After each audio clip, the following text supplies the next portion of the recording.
హరే కృష్ణ. భగవంతుడు 4వ అధ్యాయంలో 9వ శ్లోకంలో చెప్తారు. జన్మ కర్మచ మే దివ్యం ఏవం యో వేత్తి తత్వతః త్యక్వా దేహం పునర్జన్మ నైతి మామేపి సోద్.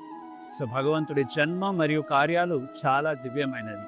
మనం వెనక ఉన్న దృశ్యంలో చూసినట్టయితే భగవంతుడు ఎప్పుడైతే కారాగారంలో జన్మించారో అప్పుడు చతుర్భుజ అవతారం దర్శనమిస్తాడు. ఏ పిల్లాడు ఎటువంటి దివ్యమైన దృశ్యాన్ని చూపించగలరు? మరియు తల్లిదండ్రులకి అంటే వసుదేవునికి దేవకినికి ఏం చెప్తారు? నన్ను గోకులానికి తీసుకెళ్ళండి అని అంటారు. సో మామూలుగా పుట్టిన బిడ్డ మాట్లాడలేదు, కానీ ఇలా చతుర్భుజ అవతారంలో దర్శనమిచ్చి ఉపదేశం కూడా ఇస్తున్నారు అంటే అది దివ్యమైనది అని. సో ఈసారి 16 ఆగస్టు 2025న జరిగే జన్మాష్టమి ఉత్సవంలో ఇస్కాన్ హ్యాబిట్స్ హైదరాబాద్ వారు చాలా రంగు వైభవంగా చేయాలని సన్నాహాలు చేస్తున్నారు. సో ఈ ఉత్సవంలో మీరు పాల్గొని భగవంతుని జన్మ గురించి, తన కార్యాల గురించి, అవి ఎంత దివ్యమైనవో మీరు తెలుసుకొని మీరు ఆ భగవంతుని కృపాపాత్రులు అవ్వాలని నేను కోరుకుంటున్నాను. హరే కృష్ణ.